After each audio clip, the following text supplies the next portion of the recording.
আহ, গত 2 সপ্তাহ আগে আমরা একটা লাইভ করেছিলাম যেখানে বলেছিলাম কিভাবে আমরা professional front end web developer হতে পারি। মানে আমরা তো এই যে ফ্রন্ট এন্ড ডেভেলপমেন্টটা শুরু করছি, এটা তো আমাদের জার্নি। এটা বাদেও আমাদের আরো একটা ফিল্ড আছে যেখানে, আচ্ছা, একজন বলতেছে কথা কি শোনা যাচ্ছে? আচ্ছা, কথা কি আপনারা ক্লিয়ার শুনতে পাচ্ছেন? আমাকে একটু জানান। আচ্ছা আচ্ছা আচ্ছা, ক্লিয়ার শুনতে পাচ্ছেন? ক্লিয়ার তো শুনতে পাওয়ার কথা, হ্যাঁ। আচ্ছা, তো আহ, গত লাইভে গত লাইভের তার আগের লাইভে আমি ছিলাম, এন্ড সেখানে আমরা কিভাবে সিনিয়র ডেভেলপার হওয়া যায় এবং এইটার জন্য কি কি বিষয় প্রয়োজন, আমরা এই বিষয়গুলো নিয়ে কিন্তু কথা বলেছিলাম, রাইট? যেমন কথা বলেছিলাম কিভাবে ওয়েবসাইটকে অপটিমাইজ করতে হয়, ইউজার এক্সপিরিয়েন্স কিভাবে বেটার করতে হয়, রেসপন্সিভনেসে কি কি ফোকাস রাখতে হয়। এছাড়াও অসংখ্য বিষয় নিয়ে আলোচনা করেছিলাম, বাট আমরা প্র্যাকটিক্যালি কোনো কিছু দেখি নাই। লাইক আমরা শুধু আলোচনাই করেছিলাম থিওরিক্যাল ব্যাপার স্যাপার নিয়ে। সো আজকের এই লাইভটাতে আমরা প্র্যাকটিক্যালি কিছু বিষয় আলোচনা করে দেখব এবং এর পরের লাইভে এই জিনিসগুলো আমরা ইউজও করব।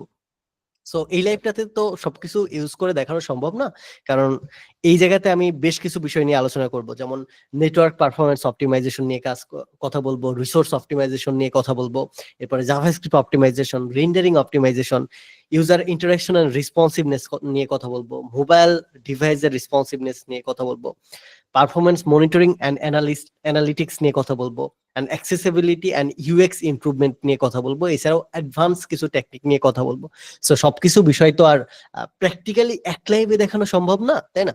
সো এটার জন্য আমরা আজকে যে যে বিষয়গুলো নিয়ে আমরা এর পরের লাইভে আলোচনা করব সেই বিষয়গুলো এটাতে আলোচনা করব। পাশাপাশি এত কিছু যে অপটিমাইজেশনের প্রয়োজন হয় আপনারা ফার্স্ট টাইম জানবেন, যে বিষয়গুলো আগে আপনারা কখনো হয়তো ভাবেনও নাই, যে এইভাবে ওয়েবসাইট গুলো অপটিমাইজ করতে হয় বা ওয়েব ডেভেলপমেন্টের ভিতরে এই জিনিসগুলো আছে। সো এরকম কিছু বিষয় নিয়ে আমরা আজকে আলোচনা করব। অলরেডি আমি আমার নোশন ফাইলটা রেডি করছি, আরো বেশ কিছু বিষয় বাকি আছে, বাট মেইন টপিক গুলো আমি রেডি করে রাখছি, যেটা আপনাদের সামনে প্রেজেন্ট করব। আর এই যে নোশন ফাইলের লিংকটা আছে এটাও আমি শেয়ার করে দিব। পরবর্তী লাইভে আমরা প্র্যাকটিক্যালি ওই বিষয়গুলো যখন আলোচনা করব তখন প্র্যাকটিক্যাল বিষয়গুলো প্রত্যেকটা টপিকের আন্ডারে আমরা এক্সাম্পল হিসেবে অ্যাড করে দিব। সো আমি স্ক্রিন শেয়ার করতেছি। আমাদের আজকে লাইভের টপিক কি? লাইভের টপিকটা হচ্ছে optimize web performance and improve user experience. Very very important, believe me.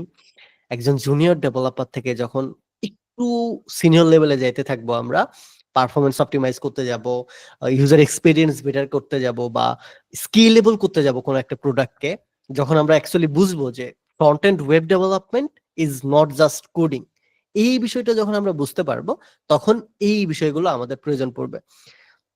So আমি চাই এই বিষয়গুলো আপনাদেরকে দেখাইতে। আপনারা স্ক্রিন শেয়ার আশা করি দেখতে পাচ্ছেন। আচ্ছা, বাকি সকল ট্যাব কেটে দিতেছি।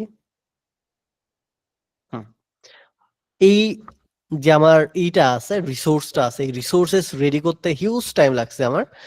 মোটামুটি কয়েকটা এআই টুলস, কিছু ব্লগস, এরপরে কিছু ইউটিউব ভিডিও, অনেক জিনিস দেখে আহ, এই প্রপার একজন অপটিমাইজ করার জন্য, একটা ওয়েবসাইটকে অপটিমাইজ করার জন্য যে যে বিষয় প্রয়োজন সে সকল বিষয় প্রপারলি আমি রিসোর্স গুলো এক জায়গায় এনেছি, যেন আপনাদের অ্যাটলিস্ট কোনো কিছু বাদ না যায় শেখার ক্ষেত্রে অ্যাটলিস্ট। সো আমি এক সাইডে স্ক্রিনটা রাখতেছি, আর এক সাইডে স্ক্রিনটা রাখতেছি। ওয়েল, সো আমাদের এই ফাইলটার লিংক আমি আপনাদেরকে দিয়ে দিব লাইভটা শেষেই, অডিট হওয়ার দরকার নেই। আমাদের লাইভের মেইন টপিক গুলো হচ্ছে network performance and optimization, resource optimization, JavaScript optimization, rendering optimization, user interaction and responsiveness, mobile and responsive design, performance monitoring and analytics, accessibility and UX improvement. পাশাপাশি অ্যাডভান্স কিছু আমাদের টিপস ট্রিক্স আমরা share করব। So প্রত্যেকটা বিষয়ে আমরা expand করলে multiple বিষয় আমরা দেখতে পাবো। সো আগেই ভয় পাওয়ার দরকার নাই, অনেকগুলো বিষয় নিয়ে আলোচনা করব, বাট প্রত্যেকটা ইম্পর্টেন্ট এবং এই প্রত্যেকটা আমাদের ধীরে ধীরে শিখতে হবে, একদিনে শেখা কখনোই পসিবল না।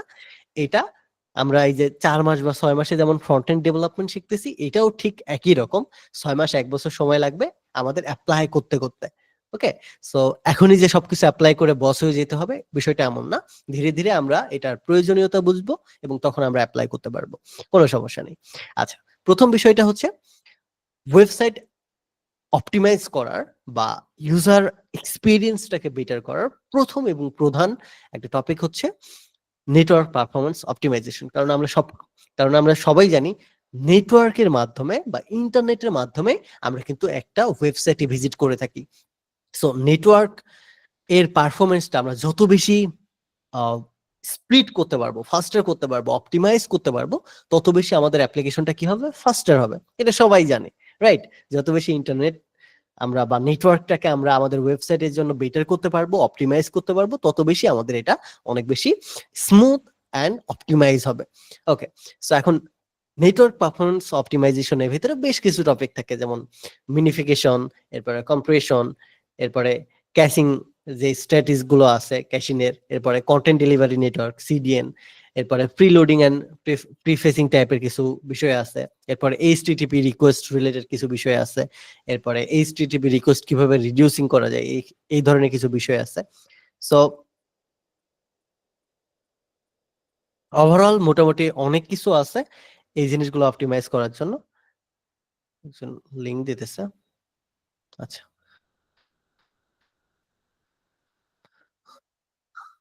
কি জিনিয়াস রে বাবা! শফিকুল ভাই, আপনি লিংকটা নিলেন কেমনে? এটা দেখে কপি করে নিয়ে নিছেন? আচ্ছা, এনিওয়ে, সো নেটওয়ার্ক পারফরম্যান্স অপটিমাইজেশনের ভিতরে শুরুতে আমরা কথা বলব মিনিফিকেশন নিয়ে। সো মিনিফিকেশন বিষয়টা কি? মিনিফিকেশন বিষয়টা হচ্ছে ওয়ান টাইপ অফ কোন একটা জিনিসকে কভার করা। যেমন সবথেকে বেটার এক্সাম্পল হচ্ছে আমাদের জিপ ফাইল। হ্যাঁ, জিপ করা হচ্ছে আমাদের সবথেকে ভালো একটা এক্সাম্পল। যেমন নরমাল কোন একটা ফাইলকে লেটস সে 2 জিবি বা 5 জিবি বা 10 জিবি যখন বড় ফাইল হয়, ওটাকে জিপ বা রার আর এই ফাইলে কনভার্ট করে আমরা কি করি, ওইটার জায়গাটা কমাই বা ওইটাকে এক জায়গায় আনি, রাইট? ছোট করে ফেলি, এটাকে একটা ব্যাগের ভিতরে জিপ করে ফেলি, জিপ বলতে আটকায় রাখি। সো এই মিনিফিকেশন বিষয়টা ওয়ান টাইপ অফ এরকম।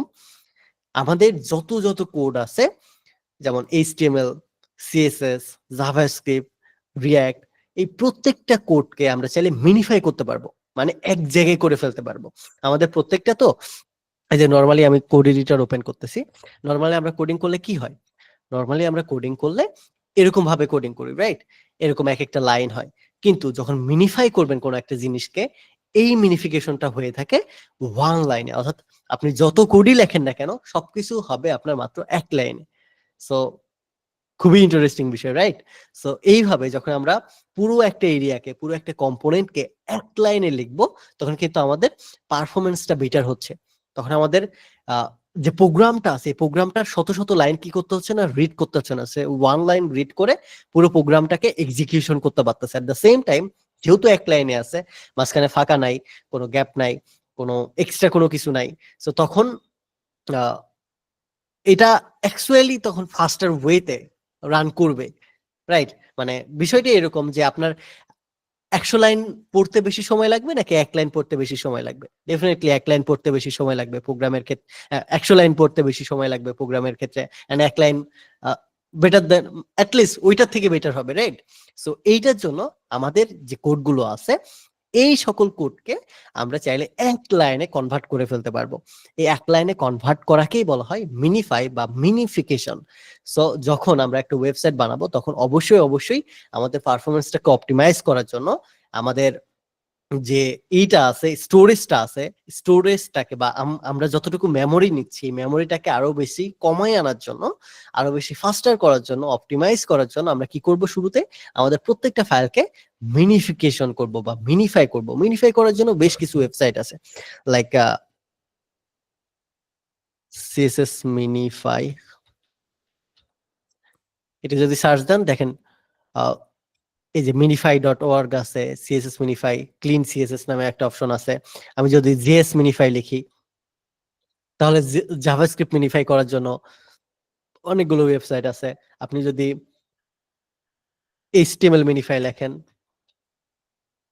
HTML মিনিফায়ার লেখেন, HTML রিলেটেড বিভিন্ন মিনিফায়ার আছে। সো ওয়েবসাইটে মানে গুগলে গিয়ে জাস্ট আমাদের সার্চ করতে হবে আমরা কি মিনিফাই করতে চাই, রিঅ্যাক্ট.জেএস, জাভাস্ক্রিপ্ট, HTML, CSS না বুটস্ট্র্যাপ না টেলিউন্ট, যেটাকে আমরা মিনিফাই করতে চাই, যে ফাইলটাকে মিনিফাই করতে চাই, কি করব জাস্ট সেটাকে সিলেক্ট করে আনবো। লেটস সে আমি এখন JSX কোড মিনিফাই লিখবো। এই যে এখানে মিনিফাই রিঅ্যাক্ট.জেএস কোড অনলাইন একটা অপশন আছে, এটাতেই যাচ্ছি। এই যে কোডটা আছে এই কোডটাকে আমি মিনিফাই করার জন্য জাস্ট কপি করে নিয়ে যাব, কপি করে নিয়ে এই জায়গাতে জাস্ট পেস্ট করে দিয়ে মিনিফাই ক্লিক করব। দেখেন এটা আমাদের কোডটাকে এক লাইনে কনভার্ট করে দিছে। এন্ড এই এক লাইন কোডকে যদি আমি এই জায়গাতে নিই, দেখেন আমাদের শুধুমাত্র এক লাইনের ভেতর, দেখেন এক লাইনের ভেতরে পুরো কোডটা কিন্তু চলে আসছে। এই যে দেখেন এক লাইনের ভেতরে, there is no second line. এগুলো কোড ঘিজিবিজি হচ্ছে বুঝতে পারতেছি না ঠিক, কিন্তু এই বিষয়টা কিন্তু আমাদের ওয়েবসাইটটাকে অপটিমাইজ করতেছে, কোডটাকে অপটিমাইজ করতেছে। আমাদের ফাঁকা যে স্পেস ছিল, আমাদের যে কমেন্ট টমেন্ট যে জিনিসগুলো ছিল, সেই জিনিসগুলো কিন্তু আর এই জায়গায় থাকতেছে না। পাশাপাশি আমাদের রিড করার জন্য অল্প সময়ে আমাদের কিন্তু হয়ে যাচ্ছে, রাইট? সো এই জিনিসটা আমাদের দেখেন বুঝতে অসুবিধা হচ্ছে, পরবর্তীতে আপডেট করতে গেলে আমরা আবার কি করে নিব, মিনিফাই ভার্সনটাকে যখন আমরা আবার কাজ করব তখন এই মিনিফাই ভার্সনটাকে জাস্ট মিনিফাই ক্লিক করে দিব। অর্থাৎ যখন আমরা ওয়েবসাইটটাতে প্রোডাকশন করব বা ওয়েবসাইটকে আমরা প্রোডাকশন করে হোস্ট করতে যাব, তখন আমরা কি করব, মিনিফাই করব। বাট বাট যখন আমরা এই জিনিসটাকে আবার প্রোডাকশন থেকে এডিট করব, মানে আবার নতুন করে কোনো কিছু অ্যাড করতে যাব, তখন আবার কি করব, এটাকে আনমিনিফাইড করব। অর্থাৎ চাইলে আমরা মিনিফাইও করতে পারবো, আবার আনমিনিফাইও করতে পারবো। এই যে ওয়েবসাইটটা আছে, এই ওয়েবসাইটের ভেতরে JavaScript, HTML, CSS, React JS, PHP, Python, Solidity, C, C plus plus, Perl, এই যে সি শার্প, রাবি, গোল্যাং, ভাইপার, এমন অনেক ল্যাঙ্গুয়েজ আছে যেগুলোর আমরা নামও শুনিনি, সেই ল্যাঙ্গুয়েজ গুলোকেও কি করতে পারবো, আমরা মিনিফাই করতে পারবো। সো আমাদের ম্যান্ডেটরি কি, এইচটিএমএল, সিএসএস, রিঅ্যাক্ট.জেএস, সর্বোচ্চ জাভাস্ক্রিপ্ট। এই চারটে জিনিস ছাড়া কি আমাদের ফ্রন্ট এন্ডে আর কিছু আছে? রিঅ্যাক্ট.জেএস, নেক্সট.জেএস এই জিনিসগুলো তো একই। সো এই জিনিসগুলো যদি আমরা মিনিফাই করতে পারি, আর কি লাগে আমাদের ফ্রন্ট এন্ড ডেভেলপারের জন্য। সো আমরা এখন থেকে কি করব, যখনই আমরা প্রোডাকশন রেডি কোনো ওয়েবসাইট বানাতে যাব, ক্লায়েন্টের হোক বিজনেসের হোক, এই জিনিসটা আমরা মিনিফাই করে দিব। পরবর্তীতে আপডেট করার সময় আবার কি করব, আবার আনমিনিফাই করব। সো অনেক সময় আপনাদের এইরকম কোড দেখে আপনাদের মাথা ঘুরাইতে পারে, কি ব্যাপার, এক লাইনের কোড কেমনে কি, এটা আবার কই থেকে আসলো, কোন মহাদেশ থেকে এই কোডগুলো লেখছে, এরকম আজব হয়ে যাইতেই পারতেন, রাইট? এই বিষয়টা যারা জানেন না, এটা আবার কেমনে কি, কিছু বোঝা যাচ্ছে না, এটা কি কোড আসলেও, এটা কি কোড মনে হচ্ছে? সো এরকম মনে হতে পারে, বাট আজকের পর থেকে আশা করি এরকম মনে হবে না। এরকম কোড যদি আপনি দেখেন কারো গিটহাবে, তাহলে অবশ্যই কি করবেন, এটাকে আনমিনিফাই করে নেবেন। এসব ওয়েবসাইটে এসে এই যে আনমিনিফাই করতে পারবেন, আবার এটাকে মিনিফাই করতে পারবেন। আনমিনিফাই করে আপনি এই বিষয়টা চেক করতে পারবেন যে কেমনে কি হয়েছে আর কি। আবার যখন প্রোডাকশনে দিবেন বা আপলোডে দিবেন, তখন আবার এটাকে মিনিফাই করবেন। মিনিফাই করার একটাই উদ্দেশ্য, কোডটাকে অপটিমাইজ করা। এন্ড কোড অপটিমাইজ করা কতটা গুরুত্বপূর্ণ আমরা সবাই জানি। দেখেন এই একটা ওয়েবসাইট থাকলে আমাদের কিন্তু আর কিছুর প্রয়োজন হয় না। এই ওয়েবসাইটটার লিংক আমি দিয়ে দিচ্ছি। ওয়েবসাইটটার লিংক আমি দিয়ে দিলাম। পাশাপাশি মিনিফিকেশনের জন্য এই যে জায়গাতেও এক্সাম্পল হিসেবে দিয়ে দিচ্ছি।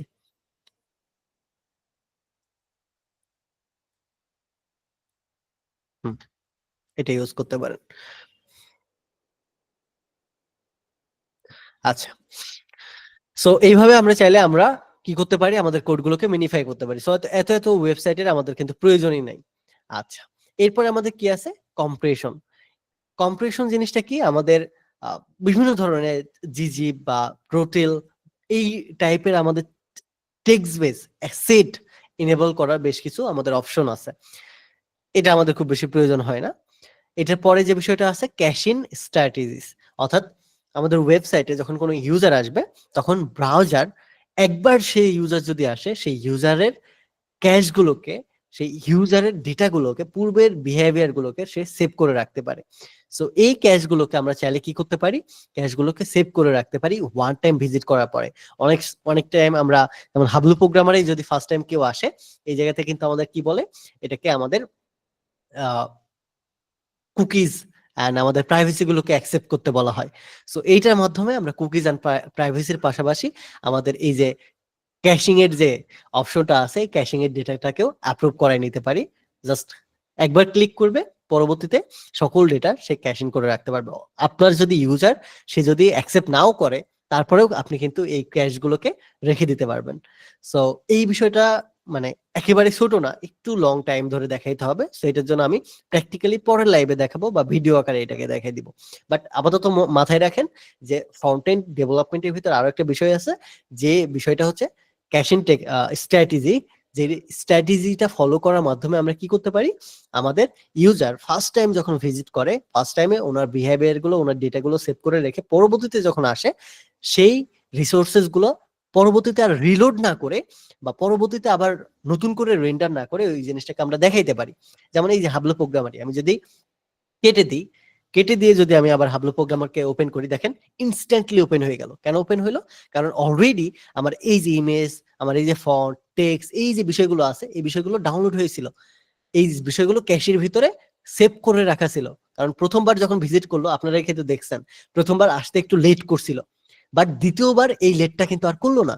কেন লেট করলো না? কারণ প্রথমবার সে আসার সাথে সাথে ডেটাটাকে ক্যাশ করে নিছে, ইমেজেস গুলোকে সে ডাউনলোড করে নিছে বা এটার ক্যাশের ভিতরে রেখে দিছে, যেন পরবর্তী টাইমে আসলে এটা যেন নতুন করে আবার রিলোড না নেয়, নতুন করে যেন আবার এটা ডাউনলোড না করে। সো সো সো এই বিষয়টা, সো এই যে বিষয়টা আছে, এই বিষয়টাকে আমরা ক্যাশিং স্ট্র্যাটেজি বলতে পারি। যে বিষয়টা একটু ক্রিটিক্যাল শুরুর দিকে আপনাদের মনে হতে পারে, বাট আমি একদম সিম্পল ওয়েতে বুঝাই দিব। অথবা আমরা একটা কাজ করতে পারি, কোন একটা প্রজেক্ট করার সময় ক্যাশিং স্ট্র্যাটেজিস নিয়ে আপনাদের ওই প্রজেক্টের ভিতরেই দেখাই দিব, তাহলে এটা সব থেকে বেস্ট হয়, প্র্যাকটিক্যাল অ্যাপ্লাই হয়ে যাবে। সো আচ্ছা, সো এই বিষয়টা আমাদের ফ্রন্ট এন্ড ডেভেলপারদের জন্য অবশ্যই অবশ্যই মাথায় রাখতে হবে। যখন আমরা পারফরমেন্স অপটিমাইজ করতে যাব, তখন এই বিষয়টা আমাদের কাজে দিবে। আচ্ছা, এটার পরে আমাদের কি প্রয়োজন? এইটার পরে আমাদের প্রয়োজন কন্টেন্ট ডেলিভারি নেটওয়ার্ক ইউজ করা। এখন শুরুর দিকে আমরা যখন এই যে বুটস্ট্র্যাপ, টেলিয়ন্ট এই বিষয়গুলো ব্যবহার করেছিলাম, তখন কিন্তু আমরা দেখিয়েছিলাম যে আপনারা চাইলে এই বিষয়গুলোকে কি ইউজ করতে পারেন, সিডিএন ইউজ করে এটাকে ব্যবহার করতে পারেন। সো আমাদের যে বুটস্ট্র্যাপটা আছে, ওইটার কোনো ফাইল, আমাদের যে টেলিয়ন সিএসএস আছে ওইটার কোনো ফাইল ডাউনলোড না করে আমরা কি করতে পারি, অনলাইনের মাধ্যমে জাস্ট একটা ইউআরএল এর মাধ্যমে ওইটা সকল জিনিসকে অ্যাক্সেস নিতে পারি। সো এই জিনিসটা হচ্ছে সিডিএন বা কন্টেন্ট ডেলিভারি নেটওয়ার্ক, যেটার মাধ্যমে আমরা কি করতে পারি, আমাদের ফাইলকে, স্ট্যাটিক ফাইলকে গ্লোবালি ডিস্ট্রিবিউট করতে পারি। সো এই বিষয়টা আমাদের জন্য ইম্পর্টেন্ট। যখনই আমরা কোনো বড় কোনো ফাইল ইউজ করব বা বড় কোনো ফাইল তৈরি করব আমাদের ওয়েবসাইটে, তখন আমরা এটা চেষ্টা করব যে এই জিনিসটাকে আলাদাভাবে হোস্ট করে ওইটাকে কানেক্টেড করে দেওয়ার। এই ক্ষেত্রে একটু সমস্যা হয়, যখন আমরা সিডিএন ইউজ করি তখন আমাদের অনেক সময় নেটওয়ার্ক ইস্যুর কারণে ওইটা আসতে একটু লেট হয়। সো সেক্ষেত্রে আমরা ডিরেক্টলি ফাইলগুলোকে যেভাবে ইউজ করি ওইভাবে করতে পারি, অথবা সিডিএন ইউজ করতে পারি। সিডিএন ইউজ করলে আমাদের স্টোরেজটা কম লাগে, যেমন এইচটিএমএল, সিএসএস, জাভাস্ক্রিপ্ট প্রত্যেকটা জিনিস আলাদা আলাদা জায়গা থেকে এনে আমরা একটা ওয়েবসাইটে ইউজ করতে পারি। কিন্তু এই জিনিসগুলো করলে প্রত্যেকটা যখন বাইরে থেকে আসবে, প্রত্যেকটার জন্য আমাদের রিকোয়েস্ট যাচ্ছে, আবার রিকোয়েস্টটা আসতেছে, হিউজ একটা টাইমের বিষয় হয়ে ওঠে। সো এক্ষেত্রে সিডিএনটা খুব বেশি ম্যান্ডেটরি কাজ করে না আমাদের। সিডিএনটা আপনারা চাইলে ইগনোর করতে পারেন, বাট কিছু কিছু জায়গায় সিডিএনটা ইউজ করা আমাদের জন্য বুদ্ধিমানের কাজ হয়। যেমন বড় বড় যখন ইমেজ থাকে, এই ইমেজ গুলোকে কম্প্রেস করে আমরা অন্য জায়গায় ডাউনলোড করে রাখতে পারি। মানে লাইক এই যে ইমেজ গুলো আছে, আমাদের এই ইমেজ গুলো কিন্তু আমাদের ওয়েবসাইটে নাই, এই ইমেজ গুলো কিন্তু ক্লাউড ফায়ার থেকে আসা। সো এই যে ইমেজ বা অন্যান্য জিনিসগুলো আছে যেগুলো ভারী, আমাদের ওয়েবসাইটের জন্য অপটিমাইজটাকে সমস্যা করবে বা আমাদের স্পিডটাকে অপটিমাইজ করতে ঝামেলা করবে, অনেকখানি জায়গা নেবে, স্টোরেজ নেবে ইউজারের। এই জিনিসটা যখন আমাদের মনে হবে, তখন আমরা কি করতে পারি, ইমেজ, ভিডিও বা অন্যান্য জিনিস কি করতে পারি, এই জিনিসগুলোকে থার্ড পার্টি কোনো জায়গায় হোস্ট করতে পারি, হোস্ট করে ওইটা লিঙ্কটা শেয়ার করে দিতে পারি। সেক্ষেত্রে আমাদের ইউজারের ওই যে স্টোরেজটা বা গিগাবাইট যে জিনিসটা খরচ হইতো, ওই গিগাবাইট বা এমবিটা ওইটা কিন্তু এক্সট্রা খরচ হবে না। সো পাশাপাশি ব্যান্ডউইথটাও এক্সট্রা খরচ হবে না। সো এটার জন্য আমরা চেষ্টা করব, যখন এই যে বড় বড় ইমেজ, বড় বড় ভিডিও যখন ওয়েবসাইটে ব্যবহার করব, এই জিনিসগুলো অপটিমাইজ করে সিডিএন লিঙ্কে ব্যবহার করার, যেন এই জিনিসগুলো আমাদের ইউজারটা বেটার ভাবে পারফরমেন্স পায়, পাশাপাশি আমাদের জায়গাটা যেন কম নেয়। আচ্ছা, এর পাশাপাশি আমাদের প্রি লোডিং টাইপের কিছু জিনিস অ্যাড করতে হবে। যেমন ওয়েবসাইটে আসলে প্রথমবার যখন আসে তখন অনেক সময় লাগে, রিফ্রেশ লোডিং হতে অনেক সময় লাগে, তখন কোনো কিছু আসে না, সাদা হয়ে থাকে, তখন বিষয়টা অনেক খারাপ দেখে, রাইট? যেমন আমরাই যদি এক পেজ থেকে অন্য আর একটা পেজে যাই, আমাদের ওয়েবসাইটে দেখেন এই যে প্রিলোডার অ্যাড ছিল, দেখেন এই অপশনটাতে একটা প্রিলোডার অ্যাড আছে। যে সময়টুকু আমাদের কন্টেন্টটা আসে নাই সেই সময়টুকু কি হচ্ছে, লোডিং টাইপের একটা ইফেক্ট দেখাচ্ছে। এটা দেখানোর মাধ্যমে বলতেছে ইউজার তুমি একটু ওয়েট করো, এটা আসতেছে, লোড হচ্ছে। সো ইউজারকে ধরে রাখার জন্য এরকম টাইপের আমরা ফ্রি লোডার বা স্কেলিটন ইউজ করতে পারি, যেটার মাধ্যমে আমরা কি করতে পারি, আমরা ইউজারকে ধরে রাখতে পারি, পাশাপাশি আমাদের ইউজারটাকে বুঝাইতে পারি যে ওয়েবসাইট আসতেছে, অত বেশি সময় নেবে না, আর কিছু সময় লাগবে, একটু ওয়েট করেন। সো এইভাবে আমরা ইউজারের সাথে সাইকোলজিক্যালি খেলা করতে পারি একটু। ওকে, সো এই বিষয়টা খুবই গুরুত্বপূর্ণ। যেমন এটাই আমার যদি এই পেজটা আসতে অনেক লেট হইতো বা কোনো কিছু ডেটা সই না করতো, ধরেন এই জায়গা থেকে ধুম ধুম করে আমি আসলাম, ধাপাং ধাপাং করে আসলাম, দেখলাম কোনো কিছু নাই, কোনো করছি না, হ্যাবলো প্রোগ্রামার, এই কি অবস্থা। সো ইউজার তখন ঘুরে যেত না, 3-4 সেকেন্ডের ভিতরে দেখলো আসলো না, ঘুরে যেত। কিন্তু কিন্তু যখন আমি রিফ্রেশ করতেছি, দেখতেছি আমাদের লোড হচ্ছে, মানে দুইটা জিনিস আছে, নেটওয়ার্কের কারণে একটু সমস্যা হচ্ছে, আসবে, একটু ওয়েট করি। সো এই যে যখন লোডিংটা হচ্ছে, তখন আমরা এই বিষয়টা কিন্তু বুঝতে পারতেছি আছে কিছু একটা। বাট যখন লোডিংও হবে না, কোনো কিছু আসবেও না, তখন ইউজার কিন্তু ঘুরে যাবে, এভাবে ঘুরে চলে যাবে, রাইট? সো এটার জন্য আমাদের প্রি লোডার বা স্কেলিটন টাইপের যে যেমন অ্যানিমেশন আছে, এই অ্যানিমেশন গুলো অ্যাড করা খুবই খুবই গুরুত্বপূর্ণ। সো ওয়েবসাইটকে অপটিমাইজ করার জন্য এবং বিশেষ করে ইউজার এক্সপিরিয়েন্সটাকে বেটার করার জন্য অবশ্যই অবশ্যই আমাদের কি করা উচিত, আমাদের এই যে প্রি লোডার টাইপের বিষয়গুলো ব্যবহার করা উচিত। আচ্ছা, এরপর আমাদের এইচটিটিপি রিকোয়েস্ট টাইপের বেশ কিছু কমপ্লেক্সিটি জিনিস আছে, যে বিষয়গুলো আমাদের কানেকশনটাকে অপটিমাইজ করতে হেল্প করে। এই বিষয়গুলো আহ, আমাদের ফ্রন্ট এন্ড ডেভেলপারদের জন্য খুব বেশি গুরুত্বপূর্ণ না, এই বিষয়গুলো গুরুত্বপূর্ণ হচ্ছে ব্যাক এন্ড ডেভেলপারদের জন্য, যারা এই যে এইচটিটিপি রিকোয়েস্ট নিয়ে কাজ করে। পাশাপাশি আহ, আমাদের আহ, অধিকাংশ সময় যখন আমাদের ওই ডেটা ফেসিং নিয়ে কাজ করতে হয়, তখন এই বিষয়গুলো কাজ করে। এটার পাশাপাশি এইচটিটিপি রিকোয়েস্ট এই বিষয়টাও ওই জায়গাতেই যায়। সো ওভারঅল বলা যাইতে পারে, হ্যাঁ, সো ওভারঅল বলা বলা যাইতে পারে আমি ডিস্ট্রাক্ট হয়ে যাচ্ছি, আপনারা মেসেজ দিতেছেন আর আমার ওইদিকে চোখ চলে যাচ্ছে। আচ্ছা, আচ্ছা, so HTTP request and HTTP request reducing যে বিষয়টা আছে, এই বিষয়টা আমাদের খুব বেশি গুরুত্বপূর্ণ না, এরপরে আমি বলতেছি। বেসিক্যালি যখন আমরা কোন একটা রিকোয়েস্ট দিচ্ছি ওয়েবসাইটে, যখন কোন একটা ওয়েবসাইটে আমি ইউআরএল লিখে হিট করতেছি, তখন এটা আমাদের একটা এইচটিটিপি রিকোয়েস্ট ক্রিয়েট করতেছে। দেখেন, এইচটিটিপি পিএস নামে একটা রিকোয়েস্ট ক্রিয়েট করতেছে। এই রিকোয়েস্টটা আমাদের কোথায় যাচ্ছে, এটা আমাদের সার্ভারে যাচ্ছে, যেখানে আমাদের ওয়েবসাইটটা হোস্ট করা। সেই সার্ভার থেকে আমাদের আবার রেসপন্সটা ব্যাক করতেছে, রেসপন্স ব্যাক করার পরে আমাদের ওয়েবসাইটটা আসতেছে। সো এই যে বিষয়টা আছে মাঝখানে আমাদের এত কিছু হচ্ছে, এই জায়গাতে এইচটিটিপি রিকোয়েস্ট নিয়ে অনেক ডিটেলসে বোঝানো যাওয়ার আছে, টপিক আছে। এইচটিটিপি রিকোয়েস্ট, এইচটিটিপি রিকোয়েস্ট নিয়ে আমাদের অনেক ডিটেলসে বলার মতো টপিক আছে, কিন্তু এই বিষয়গুলো নিয়ে আমরা এই মুহূর্তে যদি আলোচনা করি, আমাদের মাথাটাই আওলায় যাবে। এইচটিটিপি রিকোয়েস্ট, এইচটিটিপি, এই জায়গাতে মোটামুটি অনেকগুলো বিষয় আছে, যে বিষয়গুলো আমাদের এইচটিটিপি রিকোয়েস্টের ক্ষেত্রে ব্যবহৃত হয়ে থাকে। যেমন আমাদের এইচটিটিপি মেথড গুলোর ভেতরে আছে গেট আছে, পোস্ট আছে, পুট আছে, হেড আছে, ডিলিট আছে, প্যাথ আছে, অপশন আছে, কানেক্ট আছে, ট্র্যাক আছে, অনেক ধরনের আমাদের এইচটিটিপি রিকোয়েস্ট আছে, যে রিকোয়েস্ট গুলোর মাধ্যমে আমাদের এক এক সময় এক এক ফাংশনালিটি কাজ করে থাকে। সো এই বিষয়গুলো ইনডেপথে বোঝানোর জন্য এই লাইভটা যথেষ্ট না, এই বিষয়গুলো আমরা রিয়াক্টে গিয়ে আহ আশা করি আলোচনা করব। হ্যাঁ, সো এই বিষয়টা আপাতত ইগনোর করতেছে, অনেক বড় একটা জিনিস, ভয় লাগতেছে, কারণ এটা ধরলে শেষ হবে না।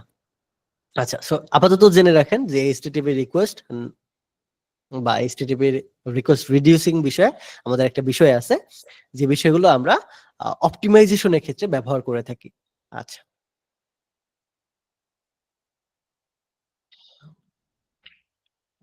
আচ্ছা, এরপরে আরো অসংখ্য গুলো টপিক আছে, যে টপিক গুলো নিয়ে আলোচনা করতে হিউজ টাইম লাগবে আজকে। আশা করি আপনারা সবাই থাকবেন।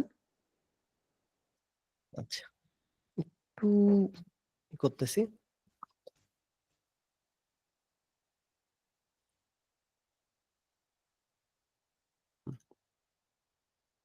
সো আমাদের দ্বিতীয় নম্বরে আছে রিসোর্সেস অপটিমাইজেশন। প্রথমে তো আমরা যা করলাম এটা হচ্ছে নেটওয়ার্ক অপটিমাইজেশনের ভেতরে ছিল। দ্বিতীয় আছে আমাদের রিসোর্সেস অপটিমাইজেশন। রিসোর্সেস অপটিমাইজেশনের ভেতরে আছে image optimize, font optimize, video and media optimise.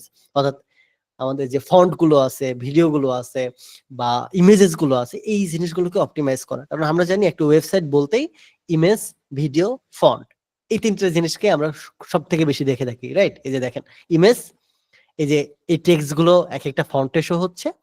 আমাদের এখানে কোনো ভিডিও নাই, যার কারণে ভিডিও এই জায়গাতে দেখতে পাবো। হ্যাঁ, এন্ড ভিডিও কন্টিনিউ। এই জায়গায় আমাদের ভিডিও দেখি ওয়েবসাইটে, রাইট?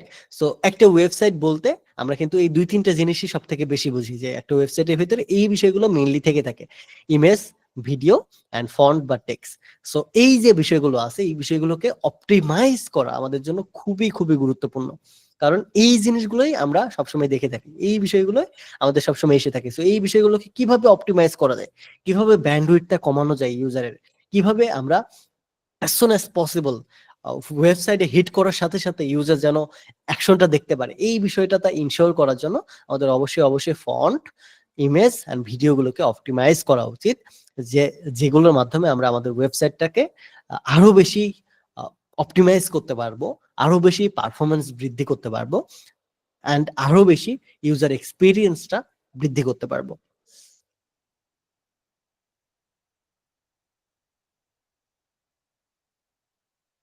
আচ্ছা, সো এটার ভিতরে মোটামুটি ইমেজ অপটিমাইজেশনের জন্য বেশ কিছু ওয়েবসাইট আছে, এরপরে ফন্ট অপটিমাইজেশনের জন্য বেশ কিছু ওয়েবসাইট আছে, ভিডিও এন্ড মিডিয়া অপটিমাইজেশনের জন্য বেশ কিছু ওয়েবসাইট আছে। এই বিষয়গুলো আমরা আস্তে আস্তে ডিপলি দেখবো, সমস্যা নেই। এখন জাস্ট আমরা এই লাইভটাতে আলোচনা করতেছি যে কোন কোন বিষয়গুলো আছে অ্যাকচুয়ালি আমাদের জন্য। সো আমি আলোচনা করে যাই। প্রথম বিষয়, হুম, ইমেজ। ওকে, হুম, আচ্ছা, প্রথম যে বিষয়টা এটা হচ্ছে রে ভাই, এত মেসেজ দিয়েন না আমার কাছে, মেসেজের অপশনটাই অফ করে দিচ্ছি, দেন এবার মেসেজ।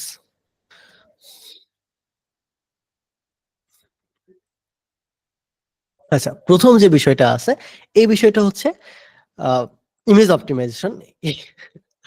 হ্যাঁ, দিন না প্লিজ। আচ্ছা, প্রথম যে বিষয়টা আছে এই বিষয়টা হচ্ছে ইমেজ অপটিমাইজেশন। ইমেজ অপটিমাইজেশনের ভিতরে আমাদের বেশ কিছু অপশন আছে, যেমন প্রথমত আমাদের ইমেজের বেশ কিছু ফরম্যাট আছে, যেমন জেপিজি, পিএনজি, ওয়েব, এরপরে এভিআইএফ, এরপরে আমাদের জিআইএফ, এরকম অনেক ধরনের ইমেজ অপটিমাইজেশনের জন্য বেশ কিছু অপশন আছে, যে অপশনগুলো ব্যবহার করার মাধ্যমে আমরা আমাদের ইমেজগুলোকে অপটিমাইজ করতে পারি, আরো বেশি বেটার করতে পারি। সো এইটার সব থেকে বড় ইউজ কেস হচ্ছে আমাদের ওয়েবসাইটে এই যে ইমেজগুলো দেখতেছেন, আমি যদি সেভ এন্ড ডাউনলোডে যাই দেখতে পাবেন এটা কি, এসভিজি ইমেজ। আমি যদি পরের ইমেজটা দেখাই, এটাও দেখতে পাচ্ছেন এসভিজি ইমেজ। আমি যদি পরে ইমেজটা দেখাই, অধিকাংশ ইমেজই আমাদের কিন্তু পাবেন এসভিজি টাইপের ইমেজ। দেখেন এটা ডাউনলোড করার অপশনও নাই। সো এই যে আমাদের ইমেজগুলো ইউজ করি, এই ইমেজগুলো অধিকাংশ সময় আমরা জেপিজি, পিএনজির পরিবর্তে আমরা হয় এসভিজি ব্যবহার করি, অথবা ওয়েব পি নামে একটা, ডাব্লিউএবি পি নামে একটা ফরম্যাট আছে, ওই ভার্সনটাতে ইমেজগুলোকে ব্যবহার করে থাকি, যেন আমাদের ইমেজটার সাইজটা কম হয়, গিগাবাইটটা বা আমাদের যে ব্যান্ডউইডথটা আছে এই ব্যান্ডউইডথটা যেন কম কস্ট হয়। এট দ্য সেম টাইম যখন আমরা ইমেজটাকে অপটিমাইজ করবো, যেমন এই যে ইমেজটা আছে, ইমেজ অপটিমাইজেশনের জন্য বেশ কিছু ওয়েবসাইট আছে, যেমন ইমেজ অপটিমাইজার। ইমেজ অপটিমাইজার লিখে যদি আপনি সার্চ দেন, অনেক ধরনের আপনি ওয়েবসাইট পাবেন, যেখানে আপনার 10 MBর ইমেজকে 1 MBতে বা 500 কিলোবাইট কেবিতে কনভার্ট করে ফেলতে পারবেন। কনভার্ট করে ওই ইমেজটাকে আবার এসভিজিতে বা ডাব্লিউএপিতে কনভার্ট করে ওইটা ওয়েবসাইটে ব্যবহার করতে পারবেন। এটা ব্যবহার করার একমাত্র কারণ, এই যে যখনই ওয়েবসাইটে আসতেছি, আমাদের ওয়েবসাইটের সাথে সাথে দেখেন আমাদের পুরো ওয়েবসাইটের ইমেজ সহ যাবতীয় জিনিস কিন্তু আমাদের কি করতেছে, লোড নিচ্ছে একসাথে।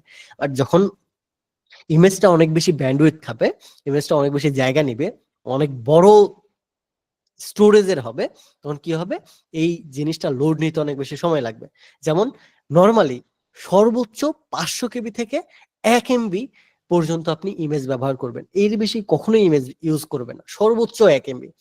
এই জায়গাতে 10 এমবি যদি আপনি একটা ভিডিও বা 10 এমবি যদি একটা ইমেজ ইউজ করেন, ওয়েবসাইটকে ভারী করার জন্য যথেষ্ট। একটা যদি ইমেজ আপনি 10 এমবির ইউজ করেন, ওইটাই যথেষ্ট আপনার ওয়েবসাইটকে ভারী করার জন্য। সো এটার জন্য অবশ্যই আমাদের কি করতে হবে? অবশ্যই ইমেজটাকে খুব সুন্দরভাবে, প্রত্যেকটা ইমেজকে খুব সুন্দরভাবে অপটিমাইজ করতে হবে। এখন তো Next.js এ ডিফল্ট ভাবে অপটিমাইজ করার বিভিন্ন অপশনই আছে। সো যখন আমরা React.js শিখবো, Next.js শিখবো, তখন অপটিমাইজ করার অপশন দেখে নিব। পাশাপাশি অবশ্যই আমরা আমাদের ইমেজগুলোকে অপটিমাইজ করে নিব। Next.js ব্যবহার করে তো অপটিমাইজ করবই, বাট অলসো আমরা এই ইমেজগুলোকে আগে এই বিভিন্ন ধরনের যে অনলাইন টুলস আছে, এই টুলস গুলো ব্যবহার করে অপটিমাইজ করে নিব, যেন এটার যে ইটা আছে, ব্যান্ডউইথটা আছে, ব্যান্ডউইথটা যেন কম খায়। যত বেশি কম ব্যান্ডউইথ খাবে, যত বেশি কম জায়গায় নিবে, তত বেশি ফাস্টার ওয়েতে আমরা আমাদের ওয়েবসাইটটাকে দেখতে পাবো। সো হ্যাঁ, এই তো এতটুকুই ইমেজ অপটিমাইজেশনের জন্য। সো এটার জন্য এই যে ওয়েবপি এবং AVIF নামে যে ফরম্যাট আছে, অথবা এসভিজি, এইচভিজি ফরম্যাটে আপনারা ইমেজগুলোকে ব্যবহার করতে পারেন। বাট অবশ্যই কি করতে হবে? অবশ্যই এই জিনিসগুলোকে আপনাদের অপটিমাইজ করে নিতে হবে বা কম্প্রেস করে নিতে হবে। আচ্ছা, এই জায়গায় সব বিষয়গুলো ইউজ করা বলতেছি, সব বিষয়গুলো এই জায়গাতে উল্লেখ করা আছে। যেমন ইউজ মডার্ন ফরম্যাট, অর্থাৎ ইমেজ ব্যবহার করার সময় অবশ্যই ফরম্যাট গুলো মডার্ন হইতে হবে। জেপিজি, পিএনজি ওল্ড ফরম্যাট ভাই চলে না এগুলো। সো ওয়েবপি বা WEBP বা AVIF বা HVG, এই ফরম্যাট গুলোর ভিতরে আমাদের কি করতে হবে? ইমেজ ইউজ করতে হবে। এরপরে ইমেজকে রেসপন্সিভ করার জন্য আমাদের দুইটা অ্যাট্রিবিউট আছে HTML এ, SRC সেট এবং সাইজ। এই দুটো জিনিস ব্যবহার করতে হবে। যেমন রেসপন্সিভ করার সময় আমরা কি করি? সিএসএস ব্যবহার করি, অথবা ডিরেক্টলি আমরা টেলিয়ন সিএসএস বা বুটস্ট্র্যাপ ব্যবহার করে ওটা সাইজ, হাইট, উইডথ সেট করে ফেলি। কিন্তু এটা মোটেও উচিত না। আপনি যদি ইমেজকে অপটিমাইজ করতে চান বেটার ওয়েতে, তাহলে অবশ্যই কি করা উচিত? এসআরসি সেট অ্যান্ড সাইজ নামে যে দুইটা অ্যাট্রিবিউট আছে, এই দুইটা অ্যাট্রিবিউট ব্যবহার করে আপনার সাইজ ইউজ করার মাধ্যমে তো আপনার ওই উইড হাইট এই সাইজগুলো ঠিক করা উচিত, আর এসআরসি সেট ইউজ করার মাধ্যমে আপনার যে সোর্সটা আছে ওই সোর্সটা দেওয়া উচিত। সো এই দুইটার মাধ্যমে আপনার ইমেজটাকে ব্যবহার করা উচিত। এইটারও ডিটেলস আমরা ভিডিওতে দেখাবো, কারণ একটা লাইভে ইন ডিটেলস উইথ এক্সাম্পল দেখানো খুবই টাফ, যেটা ভিডিওতে দেখানো সহজ। সো ইন ডিটেলসে আমরা প্রত্যেকটা বিষয় নিয়ে আলাদা ভিডিও বানাবো, ইমেজ অপটিমাইজেশনের জন্য, ফন্ট অপটিমাইজেশনের জন্য, ভিডিও অপটিমাইজেশনের জন্য, যেন প্রত্যেকটা বিষয় আপনাদের মাথায় থাকে এন্ড রিপিটেডলি আপনারা যেন এই বিষয়গুলো চেক করতে পারেন পরবর্তীতে। সো এটার জন্য লাইভে আলোচনা না করে আমরা প্রত্যেকটা বিষয় ভিডিওতে আলোচনা করব, যে বিষয়গুলো আপনারা দেখে নিতে পারবেন পরবর্তী যে কোনো সময়, ক্লায়েন্টের কাজ করার সময় বা জব করার সময়। সো দ্বিতীয় বিষয় হচ্ছে রেসপন্সিভ করার জন্য এসআরসি সেট বা সাইজ নামে যে অ্যাট্রিবিউট আছে, এই অ্যাট্রিবিউট গুলো ব্যবহার করা। আপনারা এইচটিএমএল এর ট্যাগেও সার্চ দিতে পারেন, W3 স্কুলসে, MDN এ এইচটিএমএল এর ট্যাগের ভিতরে এই বিষয়গুলো আছে কিন্তু অ্যাট্রিবিউট গুলোর ভিতরে। সো এই বিষয়গুলো অবশ্যই আমরা এক্সাম্পল সহকারে দেখাবো। এটাতে জাস্ট আমরা আলোচনা করতেছি টপিকটা। এরপরে লেজি লোডিং নামে একটা অপশন আছে, এই লোডিংটা ইউজ করতে পারেন ইমেজ অপটিমাইজেশনের জন্য। আর দেন এই যে ইমেজকে কম্প্রেস করা, অবশ্যই কি করতে হবে? আমাদের ইমেজকে কম্প্রেস করে নিতে হবে। যেমন টিনিপিএনজি ইমেজ অপটিম নামে ওয়েবসাইট আছে, যেখানে আমরা ইমেজকে অপটিমাইজ করে নিতে পারি। এবং সব থেকে বড় যে ইম্পর্টেন্ট বিষয়, যত অপটিমাইজ করি না কেন, এরপরেও যতটুকু জায়গা নাই, এই জায়গাটুকুকে সেভ করার জন্য আমরা কি করতে পারি? সার্ভ করতে পারি বা অন্য থার্ড পার্টি কোনো ওয়েবসাইটে। মানে এই যে আমি একটু আগে বললাম, আমাদের যে ওয়েবসাইটের এই ইমেজ গুলো আছে, এই ইমেজ গুলো কিন্তু সবগুলো ক্লাউড ফায়ার থেকে সেভ করা। দেখেন এই জায়গায় যদি ডিটেলসে যাই, এখানে দেখাচ্ছে না, আমরা নেটওয়ার্কে যাইতে পারি।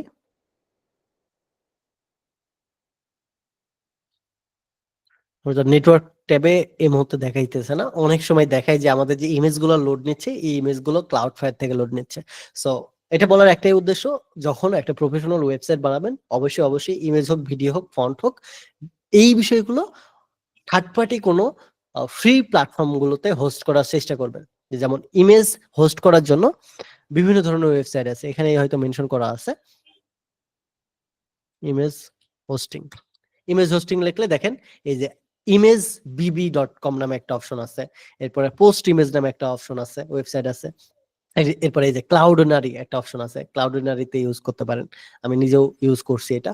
এরপরে আরো অনেক ধরনের এই যে ডিজিটাল ওশনে আছে, আরো বেশ কিছু ওয়েবসাইট আছে যেখানে আপনি ইমেজটাকে আপলোড করে সেই ইমেজের শুধু ইউআরএল নিয়ে সেই ইমেজটাকে হোস্ট করে ওয়েবসাইটে ইউজ করতে পারেন। সো এইটা সব থেকে বেটার হয়। ইমেজটাকে শুরুতে অপটিমাইজ করবেন, অপটিমাইজ করার পরে আমাদের যে ইমেজ ট্যাগটা আছে ওটার ভেতরে এসআরসি এন্ড সাইজ নামে অ্যাট্রিবিউট ব্যবহার করবেন।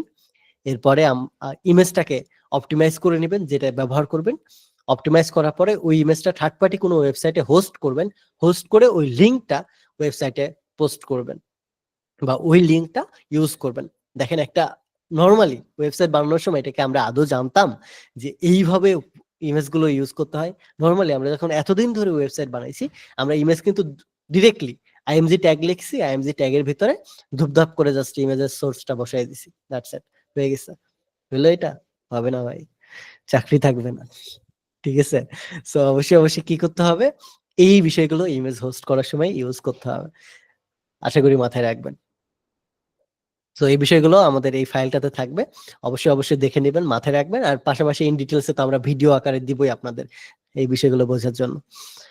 আচ্ছা, এরপরে আছে ফন্ট অপটিমাইজেশন। ফন্ট অপটিমাইজেশনটা আমি একটু পরে দেখাচ্ছি। আমি আহ, একটু বিরতি নিব, অলমোস্ট 40 মিনিট ধরে কথা বলতেছি, আর 2 মিনিট কথা বললে আমি আর কথা বলতে পারবো না। সো এটার জন্য 2-3 মিনিট একটু বিরতি দিয়ে আমি দেন আবার টপিকে ব্যাক আসতেছি।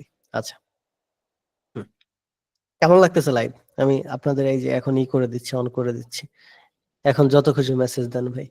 ওই লাইভ করার সময় আমার এই স্ক্রিনের দিকে যখন আপনারা মেসেজ দেন তখন আমাদের টুং টুং করে একটা আওয়াজ হয়, কিন্তু আপনাদের যাদের মাইক্রোফোন কানেক্টেড আছে বা আহ, এই বক্স কানেক্টেড আছে সবাই তো শুনতেছেন, অবশ্যই তাদের কাছেও যাচ্ছে। তো টুং টুং করে একটা আওয়াজ হয়, তখন আমার কানে টুং টুং আওয়াজ আসতেছে আর আমার ওই যে চোখ ওই দেখে চলে যাচ্ছে, তখন আমার বিরক্ত লাগতেছিল, ডিস্ট্রাক্টেড হয়ে যাচ্ছিলাম। সো এটার কারণে সরি, যদিও লাইভে প্রফেশনাল থাকা উচিত, শিখতেছি। আচ্ছা, সো এই তো এই কারণে মেসেজের অপশনটা অফ করে দিছিলাম। আচ্ছা, একজন বলতেছে, ও নাসিব বলতেছে আমি শুনতেছি না, আমি কানে কম শুনি। জোস জোস। আচ্ছা, সো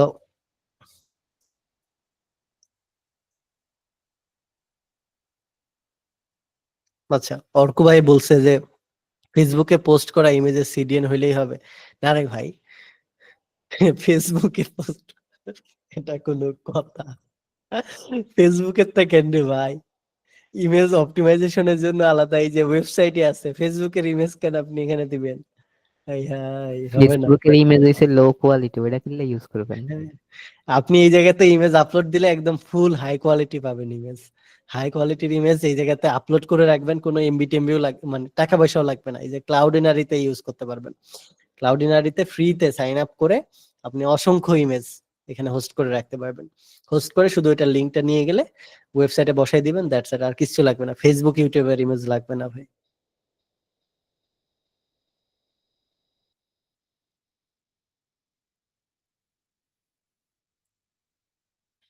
আচ্ছা, আমি 2 মিনিট একটু ব্রেক নিয়ে আবার ব্যাক আসতেছি।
Okay, I am back again. 2 minute পার হয়ে গেছে। এগেইন আমি আপনাদের মেসেজের অপশনটা অফ করে দিচ্ছি। ঠিক আছে। আচ্ছা, পরের বিষয়টা হচ্ছে ফন্ট অপটিমাইজ করা। ফন্ট আমরা সবাই ব্যবহার করি, বিভিন্ন ধরনের ফন্ট। এই ফন্ট গুলোকে আমরা মডার্ন ফরম্যাটে ফরম্যাটিং করে নিব শুরুতে। যেমন মডার্ন ফরম্যাটটা হচ্ছে WOFF2। এই ভার্সনটাতে আমরা আমাদের ফন্টটাকে অপটিমাইজ করার জন্য ইউজ করতে পারি। এখন তো আমরা ফন্ট ডাউনলোড করি না, সেক্ষেত্রে আমরা ডিরেক্টলি গুগলের ফন্টটাকে ব্যবহার করে থাকি। সো এটার জন্য আমরা এই বিষয়টা মানে সবসময় প্রয়োজন পড়বে না আমাদের। এরপরে subset and compress the font file.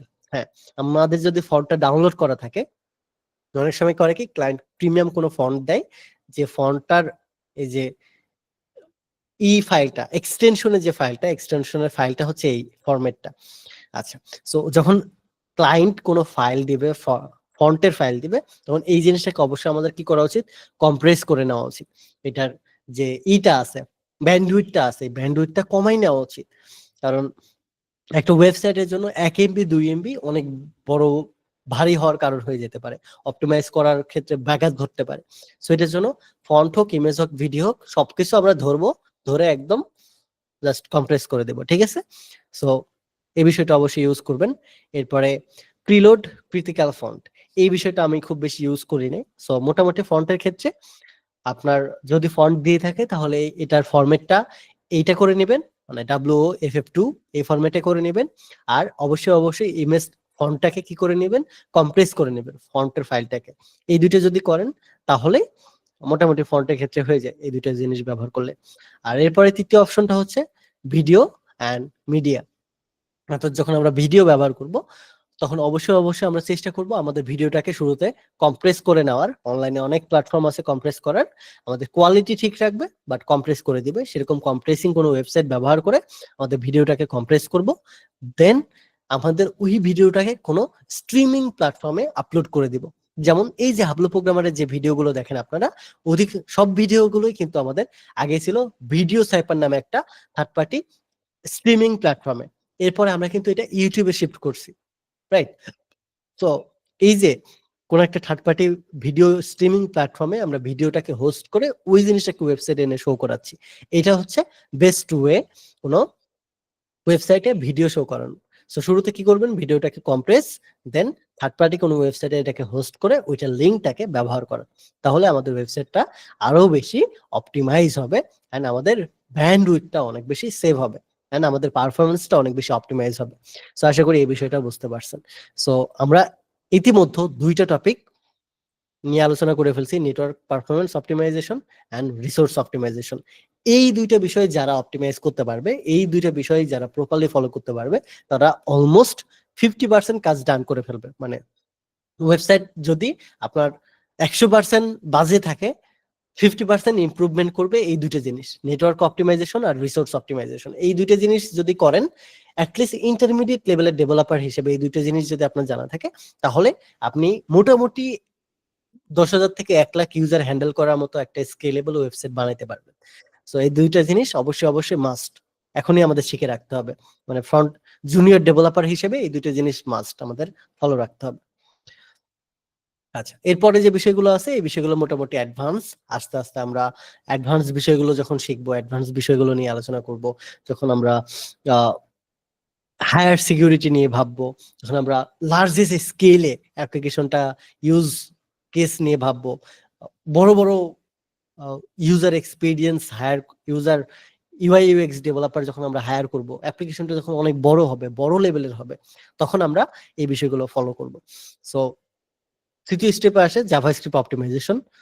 জাভাস্ক্রিপ্টটাও আমাদের এই ম্যান্ডেটরির ভিতরেই পড়ে। মানে network, resource and JavaScript optimization, এই 3টে বিষয় আপনার এই মুহূর্তে জানা লাগবে। পাশাপাশি অ্যাডভান্স টপিকে গেলেও এই বিষয়গুলো জানতে হবে। মানে এই বিষয়গুলো বেসিক অ্যাপ্লিকেশন বানানোর জন্য জানতে হবে, আবার অ্যাডভান্স অ্যাপ্লিকেশন বানানোর জন্য জানতে হবে। এটা হচ্ছে পিলার। এই 3টা পিলার অবশ্যই অবশ্যই আমাদের কি করতে হবে, ফলো করতে হবে। সো জাভাস্ক্রিপ্ট অপটিমাইজেশনের জন্য আমরা কি করতে পারি, আমাদের এই যে স্প্লিট করতে পারি আমাদের কোডগুলোকে, এই যে বিভিন্ন ছোট ছোট যে আমাদের কি বলে এটাকে কম্পোনেন্টে আমাদের কোডগুলোকে ভাগ করতে পারি। এরপরে আমাদের আনইউজড যে কোডগুলো আছে এই আনইউজড কোডগুলোকে আমরা ডিলিট করে দিতে পারি। এরপরে আমাদের স্ক্রিপ্টের ভেতরে মানে আমাদের যে ওয়েবসাইটটা আছে জাভাস্ক্রিপ্টের যে ফাইলটা আছে ফাইলের ভিতরে আমরা লেজি লোডিং স্ক্রিপ্ট ইউজ করতে পারি। এরপরে আমাদের ফাংশনগুলো ডিফাইন করার সময় আমাদের অ্যাসিনক্রোনাস যে ফাংশনগুলো আছে অ্যাসিনক্রোনাস অ্যাওয়েট এই টাইপের যে বিষয়গুলো আছে এই বিষয়গুলো আমরা ব্যবহার করতে পারি। ব্যবহার করার মাধ্যমে আমরা আমাদের জাভাস্ক্রিপ্টের বিষয়গুলোকে আরো বেশি অপটিমাইজ করতে পারি। এছাড়াও আমাদের এই যে মিনিফাই নামে তো বিভিন্ন মিনিফিকেশনের জন্য তো বিভিন্ন ওয়েবসাইট দেখাই দিয়েছিলাম, যেটার মাধ্যমে আপনারা জাভাস্ক্রিপ্টের কোডটাকে মিনিফাই করতে পারবেন। সো জাভাস্ক্রিপ্ট অপটিমাইজেশনটাও আমাদের জন্য খুবই গুরুত্বপূর্ণ। শুরুতেই আমরা অ্যাটলিস্ট আর কিছু পারি আর না পারি দুইটা জিনিস করব। আমি দুইটা জিনিস করে থাকি, এত কিছু প্রয়োজন হয় না। আমি দুইটা জিনিস করি, প্রথমত মিনিফাই করি, দ্বিতীয়ত আমাদের কোডটাকে স্প্লিটিং করে ফেলি। এই দুইটা জিনিস যদি আপনি করেন আর তৃতীয়ত সর্বোচ্চ গেলে আপনি অ্যাসিঙ্ক অ্যাওয়েট নামে যে বিষয়টা আছে এই ফাংশনটা ব্যবহার করে আমাদের কোডগুলোকে আরো বেশি অপটিমাইজ করে ফেলতে পারি, আরো বেশি পারফরমেন্স অপটিমাইজ করতে পারবো। এন্ড বেটার ইউজার এক্সপেরিয়েন্সের জন্য এই তিনটা জিনিস যদি আপনারা ফলো করেন তাহলে এনাফ। আমি 4-5টা টপিক বলে দিছি, কখন প্রয়োজন হয় বলা যায় না, সব জিনিস ব্যবহার হয় না, বাট জেনে রাখা ভালো। সো জাভাস্ক্রিপ্ট অপটিমাইজেশনের জন্য এই বিষয়টা ইম্পর্টেন্ট। সো এই তিনটা বিষয় ম্যান্ডেটরি। অবশ্যই অবশ্যই জুনিয়র ডেভেলপার হন, সিনিয়র ডেভেলপার হন, এই বিষয়গুলো প্রয়োজন হবে। এরপরে রেন্ডারিং অপটিমাইজেশন। রেন্ডারিং অপটিমাইজেশনের ভিতরে আমাদের সিএসএস, এরপরে জাভাস্ক্রিপ্ট, সার্ভার সাইড, এরপরে স্ট্যাটিক সাইড, অনেক ধরনের রেন্ডারিং এর অপশন আছে যে রেন্ডারিং এর বিষয়গুলো আমরা রিঅ্যাক্টে গিয়ে এক্সপ্লোর করব সব থেকে বেশি। সো অধিকাংশ সময় আমরা যখন রিঅ্যাক্টের অ্যাপ্লিকেশন বা নেক্সট.জেএস এর অ্যাপ্লিকেশন বিল্ড করি তখন আমাদের অ্যাপ্লিকেশনটা রি-রেন্ডার ইস্যুতে ভোগে। অর্থাৎ একটা ওয়েবসাইট আমি যাচ্ছি, এই ওয়েবসাইটটা একবার রিফ্রেশ করলাম এন্ড বিহাইন্ড দ্য সিন এই ওয়েবসাইটে যা কিছু আছে সেই জিনিসগুলো বারবার রেন্ডার হচ্ছে রেন্ডার হচ্ছে রেন্ডার হচ্ছে। যখন এই বারবার রি-রেন্ডার হবে তখন কি হবে, আপনার ওয়েবসাইটের সার্ভারটা ক্র্যাশ করবে। যেমন আপনাদের মনে আছে কিনা জানি না, ব্যাচ 2 খুব ভালোভাবে মনে রাখতে পারবে, যখন ব্যাচ 3 তে এনরোলমেন্ট শুরু হচ্ছিল ওই টাইমটাতে 2 দিন পর পর আমাদের সার্ভার চেঞ্জ করতেছিলাম আমরা, 2 দিন পর পর সার্ভার ক্র্যাশ করতেছিল, ওয়েবসাইট কিছুক্ষণের জন্য নাই নাই হয়ে যাচ্ছিল, তাই না? ওয়েবসাইট কাজ করতেছিল না, যে কিছুদিন আগে হইলো। সো এটা হওয়ার একমাত্র কারণ রি-রেন্ডার ইস্যু। সামহাউ আমরা এত কেয়ারফুলি কাজ করি, এতটা কেয়ারফুলি কাজ করি, এরপরেও সামহাউ কিছু কিছু মিস্টেকের কারণে আমাদের রি-রেন্ডার ইস্যু হয়ে যায়। সো এই রি-রেন্ডার ইস্যু এতটাই বাজে আপনার সার্ভারটাকে অকেজো করে দেয়। সো অবশ্যই অবশ্যই যখন আমরা রিঅ্যাক্ট.জেএস নেক্সট.জেএস নিয়ে কাজ করব এই রি-রেন্ডার ইস্যুগুলোকে ফিক্স করব। পাশাপাশি এই যে রেন্ডারিং যে বিষয়টা আছে এই রেন্ডারিং এর বিষয়টাকে অবশ্যই অবশ্যই আমাদের কি করতে হবে, অপটিমাইজ করে নিতে হবে, যেন আমাদের এই বিষয়গুলো আমাদের সার্ভারে কোনো প্রকার ব্যাঘাত ঘটতে না পারে। সো এই রেন্ডারিং অপটিমাইজেশনের ভেতরে বেশ কিছু বিষয় আছে, যেমন ইনলাইন সিএসএস এর বিষয় আছে। মানে সিএসএস এ আপনি যখন মানে নরমালি যখন আপনি রেন্ডারিং করবেন, এই যে একটা ওয়েবসাইট যখন রেন্ডারিং করবেন প্রত্যেকটা বিষয় কিন্তু রেন্ডার হচ্ছে, দেখেন এই ইমেজটা কিন্তু রেন্ডার হয়ে আসতেছে, ফন্ট গুলো রেন্ডার হয়ে আসতেছে, কই থেকে আসতেছে, সার্ভার থেকে আসতেছে, প্রত্যেকটা বিষয় কিন্তু আমাদের রেন্ডার হয়ে আসতেছে, রাইট? রিকোয়েস্ট দিয়ে ওইটা রিসিভ হচ্ছে, দেন এই জায়গায় রেন্ডার হয়ে আসতেছে। সো যখন এই বিষয়টা রেন্ডার হয়ে আসতেছে তখন আমাদের প্রত্যেকটা বিষয় কিন্তু আলাদা আলাদা আসতেছে। এইচটিএমএল ফাইলটা আসতেছে আলাদা, সিএসএস ফাইলটা আসতেছে আলাদা, জাভাস্ক্রিপ্ট ফাইলটা আসতেছে আলাদা, এই ইমেজটা আসতেছে আলাদা, আমাদের এই ফন্টটা আসতেছে আলাদা, এসে এই জায়গাতে এসে সবগুলো একসাথে রেসপন্স করতেছে। সো এই যে বিষয়গুলো আছে এই বিষয়গুলো আমাদের অপটিমাইজ করতে হবে। প্রত্যেকটা সিএসএস আমরা চেষ্টা করব ইনলাইনে ব্যবহার করার। এক্সটার্নাল সিএসএস যখনই ব্যবহার করব তখনই আমাদের আলাদা আলাদা আসতেছে, যখনই আলাদা আলাদা আসবে তখন এক্সট্রা একটা টাইম কনজিউমিং এর ব্যাপার স্যাপার হয়ে যাবে। সো এটার জন্য যখন আমরা রিঅ্যাক্ট.জেএস নিয়ে কাজ করি, দেখেন রিঅ্যাক্ট.জেএস নিয়ে কাজ করার সময় আমরা কি করি, সবকিছু কিন্তু সিঙ্গেল লাইনে ডিজাইন করি। যে দেখেন টেলিয়ন ব্যবহার করছি আমরা সিঙ্গেল লাইনে, আমরা কিন্তু আর এক্সটার্নাল কোনো সিএসএস ব্যবহারই করি না। ব্যাচ 2 জানে, দেখেন আমরা এক্সটার্নাল কোনো সিএসএস ব্যবহার করি না, সবকিছু আমরা ইনলাইনে করি, আমরা টেলিয়ন ব্যবহার করি। অথবা আপনারাই যারা ব্যাচ 3 তে আছেন তারাও কিন্তু জানেন বুটস্ট্র্যাপে সবকিছু কিন্তু ক্লাস, টেলিয়নে সবকিছু কিন্তু ক্লাস, সবকিছু আমরা কি করতেছি, ইনলাইনে ব্যবহার করতেছি। কারণ যখন এক্সটার্নাল কোনো সিএসএস ফাইল ব্যবহার করব তখন এটা রেন্ডার হইতে একটা এক্সট্রা টাইম নেবে, টাইম কনজিউমিং। কেন আমরা টাইম কনজিউম করব? ইউজার যত বেশি আমাদের অ্যাপ্লিকেশনটা ফাস্ট হবে তত বেশি আমরা আমাদের ইউজারকে ধরে রাখতে পারবো। সো এটার জন্য টাইম কনজিউমিং যেন না হয় এটার জন্য অবশ্যই অবশ্যই আমাদের কি করতে হবে, রেন্ডারিংটাকে অপটিমাইজ করতে হবে। আর তখনই আমরা রেন্ডারিংকে অপটিমাইজ করতে পারবো যখন এটা অনেকগুলো ফাইল থেকে এটাকে একটা ফাইলে রূপান্তরিত করতে পারবো। সো আমরা এইচটিএমএলটাকে একটা ফাইলে রূপান্তরিত করলাম, সিএসএস এর জন্য এই যে ট্যালিয়নটাকে একটা ফাইলে এনে ক্লাসের ভেতরে আটকাই দিলাম, মানে সবকিছু আমরা একটা ফাইলের ভেতরে, এইচটিএমএলও এখানে, সিএসএসও এখানে, জাভাস্ক্রিপ্টও এখানে। দেখেন প্রত্যেকটা জিনিসই রিঅ্যাক্টে এসে আমাদের এক জায়গায় আছে, যার কারণে ওয়েবসাইটটা কিন্তু আরো বেশি ফাস্ট হচ্ছে। নর্মাল ওয়েবসাইটের থেকে রিঅ্যাক্ট.জেএস, নেক্সট.জেএস এর ওয়েবসাইট ফাস্ট হওয়ার একটাই কারণ, এইচটিএমএল এর কোডও এই জায়গায়, সিএসএস এর কোডও এই জায়গায়, জাভাস্ক্রিপ্টের কোডও একই জায়গায় আমরা লিখতে পারতেছি, যার কারণে আমাদের এই ওয়েবসাইটে কিন্তু অন্যদের থেকে জায়গাটাও কম নিচ্ছে তুলনামূলক, ফাস্ট হচ্ছে বেশি। সো এটার জন্য অবশ্যই অবশ্যই যখন আমরা রেন্ডারিং রিলেটেড কাজ করব বা অনেকগুলো ফাইল ক্রিয়েট করব, অবশ্যই অবশ্যই আমরা চেষ্টা করব যে আমাদের ওয়েবসাইটে যেন রি-রেন্ডার ইস্যুতে না ভোগে, এট দ্য সেম টাইম এটা যেন টাইম কনজিউমিং না হয়। এটার জন্য আমাদের সিএসএসটাকে অবশ্যই ফোল্ড করে ইনলাইন সিএসএস এ ব্যবহার করার চেষ্টা করব, এন্ড এটা আমরা করিও, বুটস্ট্র্যাপ ব্যবহার করি, টেলন ব্যবহার করি, এগুলো ইনলাইনে হয়ে থাকে। সো এই বিষয়গুলো আমরা ইউজ করব। অ্যান্ড এই জায়গাতে বলা আছে সিএসএস কে যদি আমরা অপটিমাইজ করতে যাই তাহলে কি করতে হবে, আমাদের আনইউজড যে সিএসএস গুলো আছে এই আনইউজড সিএসএস গুলোকে রিমুভ করে দিতে হবে। আর অবশ্যই অবশ্যই কি করতে হবে, সিএসএস ফাইলকে মিনিফাই করতে হবে।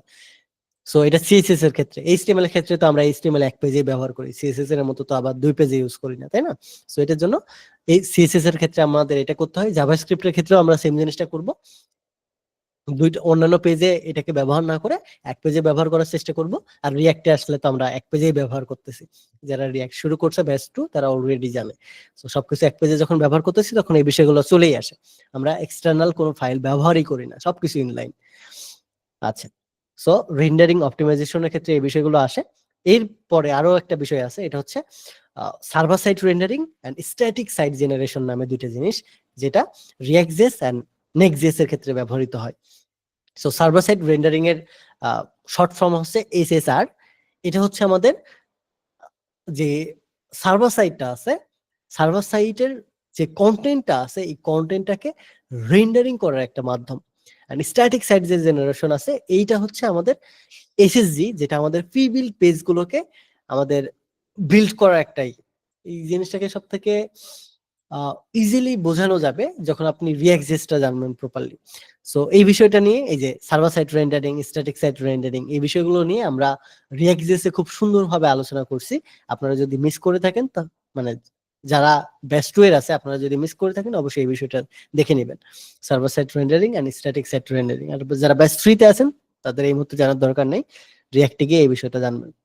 এই বিষয়টা ব্যবহারই হয় নেক্সট.জেএস এ এসে, স্ট্যাটিক সাইট জেনারেশন বা সার্ভার সাইড রেন্ডারিং। এই বিষয়গুলো বেসিক্যালি আমরা ব্যবহার করে থাকি আমাদের সার্ভার সাইড থেকে যে ডেটাগুলো আসে সেই ডেটাগুলোকে স্ট্যাটিকে রূপান্তরিত করে বা টেক্সটে রূপান্তরিত করে রেন্ডারিংটাকে অপটিমাইজ করার জন্য। সো আশা করি বিষয়টা বুঝতে পারছেন। আচ্ছা, সো রেন্ডারিং অপটিমাইজটাও আমরা বুঝলাম। এরপরে আসে user interaction and responsiveness. So already আমরা জানি কিভাবে আমাদের ইউজার কে ইন্টারাকশন করাইতে হয়, যেমন লেজি লোডিং আছে, স্কেলিটন আছে, এরপরে প্রোগ্রেসিভ আছে, ডিবাউন্স আছে, মানে বিভিন্ন ধরনের স্ক্রল, রিসাইজ, এরপরে অ্যানিমেশন, এই বিষয়গুলো অলরেডি কিন্তু আমরা জানি এবং ব্যবহার করি। সো একটা ওয়েবসাইটকে, একটা প্রোডাক্টকে সাকসেসফুল করার জন্য ইউজার এক্সপিরিয়েন্স দেওয়াটা কিন্তু সব থেকে ইম্পর্টেন্ট। আর ইউজার এক্সপিরিয়েন্স তখনই বেটার হবে যখন এটার ইউজার ইন্টারাকশনটা ভালো হবে এবং এটা রেসপন্সিভনেস থাকবে প্রত্যেকটা ডিভাইসের জন্য। কারণ ইউজার ফোন থেকে ভিজিট করতে পারে, ইউজার আমার ল্যাপটপ থেকে ভিজিট করতে পারে, ডেস্কটপ থেকে ভিজিট করতে পারে, আমাদের ট্যাব থেকে ভিজিট করতে পারে, যে কোনো ডিভাইস থেকে ভিজিট করতে পারে। সো যে ডিভাইসে সে ভিজিট করুক না কেন, সেই ডিভাইসে যেন সে পারফেক্টলি দেখতে পায়, এটা ইনশিওর করার জন্য অবশ্যই অবশ্যই আমাদের কি করতে হবে, অবশ্যই অবশ্যই অবশ্যই রেসপন্সিভনেসটা খেয়াল রাখতে হবে। সো এই বিষয়টা ফার্স্ট, দেন ইউজার ইন্টারাকশনে খেয়াল রাখতে হবে। যেমন একটু আগে বললাম যে যখন ওয়েবসাইটে কোনো ইউজার আসবে, কোনো রিসোর্সেস লোড হইতে তখন আমাদের অনেক টাইম লাগবে এবং সেটা যদি আমরা দেখতে না পাই তখন কি হবে, ইউজার চলে যাবে। যেমন আমাদের ওয়েবসাইটে আসার সাথে সাথে কোর্স পেজে যাওয়ার সাথে সাথে সে দুইটা প্রোডাক্ট দেখতে পাচ্ছে, এটা যদি লোডিং হয় লোডিং এর একটা ইফেক্ট দেখতে পাচ্ছে, লোডিং এর একটা ইফেক্ট দেখতে পাচ্ছে, যার কারণে সে ওয়েট করতেছে। আমাদের সাইকোলজি বলতেছে কিছু একটা এই জায়গায় আসবে, কিছুক্ষণ ওয়েট কর, ওয়েট করলে এই যে এই জিনিসটা চলে আসবে, দরকার আরেকবার রিফ্রেশ কর। সো এই যে সাইকোলজিক্যাল একটা ফ্যাক্ট, সো ইউজারকে ধরে রাখার জন্য আমাদের এই ধরনের বেশ কিছু অপশন আছে, যেমন লেজি লোডিং, এরপরে স্কেলিটন, এরপরে প্রোগ্রেসিভ এনহ্যান্সমেন্ট, ডিবাউন্স, অ্যানিমেশন অপটিমাইজেশন, এই ধরনের বেশ কিছু অপশন আছে যে বিষয়গুলো আমাদের ফলো করতে হবে। ফলো করার মাধ্যমে ইউজারকে ধরে রাখতে হবে, যেন আমাদের নেটওয়ার্ক জনিত কোনো ইস্যু যদি হয়ে থাকে, অর্থাৎ পূর্বের যে বিষয়গুলো আছে, এই পূর্বের কোনো সমস্যার কারণে আমাদের ওয়েবসাইট লোডিং নিতে যদি সমস্যা হয় বা সময় নেয়, সেক্ষেত্রে আমরা 5 নম্বর জায়গাতে বা 5 নম্বর স্টেপে ইউজারকে এইভাবে হ্যান্ডেল করব। অর্থাৎ প্রথম স্টেপে আমরা নেটওয়ার্ক দিয়ে হ্যান্ডেল করব, দ্বিতীয় স্টেপে রিসোর্স দিয়ে হ্যান্ডেল করব, তৃতীয় স্টেপে জাভাস্ক্রিপ্ট অপটিমাইজ করে হ্যান্ডেল করব, চতুর্থ স্টেপে রেন্ডার করে হ্যান্ডেল করব, পঞ্চম স্টেপে গিয়ে এই চারটার কোনোটাতেই যদি আমাদের অনেক বেশি কাজ না হয়, চারটাতেই যদি আমাদের অনেক বেশি সময় লাগে, সেক্ষেত্রে আমরা ইউজারকে বলবো একটু ভাই ধৈর্য ধর, আমি একটু গরিব ফকির মানুষ, দয়া ধর্ম করে আমার ওয়েবসাইটটাতে একটু বয় তুই, আমি আসতেছি, এরকম কিছু একটা বলে আমাদের কি করতে হবে, ওয়েট করাইতে হবে ইউজারকে। কি করার আর, গরিব মানুষ আমরা, তাই না? সো এটার জন্য এই 5 নম্বর স্টেপে এসে চারটা যদি আমাদের ঠিকঠাক ভাবে না হয়, 5 নম্বরে গিয়ে আমাদের এইভাবে ইউজারকে ধরে রাখতে হবে। আচ্ছা, 6 নম্বর স্টেপটাও একই, ইউজারকে ধরে রাখার জন্য মোবাইল অ্যান্ড রেসপন্সিভ ডিজাইন, এটাও আমরা জানি, রেসপন্সিভ করা, সব ফ্রেন্ডলি, মানে প্রত্যেকটা ডিভাইসের জন্য, এন্ড অবশ্যই এটা ফোনের জন্য যেন টাচ ফ্রেন্ডলি হয় ইন্টারাকশন গুলো। এন্ড এটার জন্য কি ইউজ করতে হয়, যে মেটা ট্যাগ ইউজ করতে হয়, ভিউ পোর্ট ইউজ করতে হয়, এই বিষয়গুলো বলা আছে। সো রেসপন্সিভনেস এর বিষয়টা আমরা জানি। সো প্রথম চারটা বিষয় সব থেকে গুরুত্বপূর্ণ: নেটওয়ার্ক পারফরমেন্স অপটিমাইজ করা, রিসোর্স অপটিমাইজ করা, জাভাস্ক্রিপ্ট অপটিমাইজ করা, এন্ড রেন্ডার অপটিমাইজ করা। এই চারটা বিষয় যদি আমরা কেয়ারফুলি সবকিছু যদি হ্যান্ডেল করতে পারি, তাহলে আমরা লার্জ স্কেল না, সর্বোচ্চ লার্জেস্ট স্কেলের অ্যাপ্লিকেশনও বানাইতে পারবো, এন্ড এই জিনিসগুলো হ্যান্ডেল করতে পারবো। এরপরেও আমাদের লার্জ স্কেলের অ্যাপ্লিকেশন বানাইতে গেলে ছোটখাটো ভুল হয়। সো সেক্ষেত্রে আমরা ইউজারকে ওই টাইমটার ভিতরে ফিক্স করার জন্য আমরা কি করতে পারি, ইউজার ইন্টারাকশনটা ধরে রাখার জন্য বিভিন্ন ধরনের অ্যানিমেশন ব্যবহার করতে পারি, মানে এটাকে সুন্দরভাবে রেসপন্সিভ করে এটার ইন্টারাকশনটা বেটার করতে পারি। আচ্ছা, এরপর আমাদের 7 নম্বর অপশনে আছে পারফরমেন্স মনিটরিং এন্ড অ্যানালিটিক্স। অর্থাৎ আমরা এই যে গত কিছু সময় ধরে এই যে 6টা বিষয় নিয়ে আলোচনা করলাম, এই 6টা বিষয় কতটুকু পারফরমেন্স দিচ্ছে, এই বিষয়টাকে আমাদের মনিটরিং করতে হবে। শুধু ব্যবহারই করলাম, মনিটরিং করলাম না, ইউজার ঠিকঠাক ভাবে দেখতে পাচ্ছে কিনা, ইউজারের সবকিছু ঠিক আছে কিনা, অ্যাকচুয়ালি সময় কম নিচ্ছে কিনা, এই যে এত এত জিনিস ব্যবহার করলাম, এই জিনিসগুলো আদৌ কাজে দিচ্ছে কিনা, এই বিষয়গুলো যদি আমরা চেকই না করি, মনিটরিংই না করি, তাহলে কি হবে? তো অবশ্যই অবশ্যই আমাদের এই কাজগুলো করার পরে কি করতে হবে, আমাদের পারফরমেন্সটাকে মনিটরিং করতে হবে, অ্যানালাইসিস করতে হবে, অ্যানালাইসিস করে এই বিষয়গুলো দেখতে হবে যে ঠিকঠাক আছে কিনা। অ্যানালাইসিস করা বলতে আমি বোঝাচ্ছি এটাকে টেস্ট করা, টেস্টিং করা। আমরা অনেক সময় বলি না যে সফটওয়্যার টেস্টিং, সফটওয়্যার প্রোটোটাইপিং, বা কিভাবে সফটওয়্যার টেস্ট করে, বা সফটওয়্যার এইভাবে টেস্ট করে। সফটওয়্যার টেস্টিং অনেক ইম্পর্টেন্ট একটা বিষয়, অনেক সময় সিনিয়র ডেভেলপাররা সফটওয়্যার টেস্টিং নিয়ে কিন্তু কথা বলে। সো এই পারফরমেন্স মনিটরিং এর ভিতরে কিন্তু আমাদের আসে সফটওয়্যার টেস্টিং বা ওয়েব পেজ টেস্টিং, যেখানে আপনি দেখতে পাবেন আপনার ওয়েবসাইটটা কত সময় ধরে লোড নিচ্ছে, কোনো ইমেজ বেশি সময় ধরে লোড নিচ্ছে কিনা, কোনো ভিডিও বেশি সময় ধরে লোড নিচ্ছে কিনা, কোন রিসোর্সেসটা বেশি সময় নিচ্ছে, সেই জিনিসটা আপনি পারফরমেন্স অডিট করে কি করতে পারবেন, অপটিমাইজ করে পরবর্তীতে আবার প্রোডাকশনে দিতে পারবেন। সো এটার জন্য এই 6টা স্টেপ যখন আমরা ফলো করব, সবকিছু ঠিকঠাক ভাবে হয়েছে কিনা, এটা এটা অবশ্যই আমাদের কি করতে হবে, পারফরমেন্স অডিট করে এই বিষয়গুলো মনিটরিং করতে হবে, প্রতিনিয়ত দেখতে হবে যে ঠিকঠাক আছে কিনা, চেক করতে হবে। সো অনেক সময় এই যে অনেকে বলে যে আমাদের ওয়েব ডেভেলপারদের ভাত শেষ। কেন শেষ? কারণ এআই আছে, এআই ওয়েবসাইট বানাই দিতে পারে। সো এআই ধরেন ওয়েবসাইট বানাই দিতে পারলো, এআই ধরেন ওয়েবসাইট মনিটরিংও করে দিতে পারলো, কিন্তু এআই আদৌ কি এইভাবে প্রতিনিয়ত পারফরমেন্স অপটিমাইজ করতে পারবে?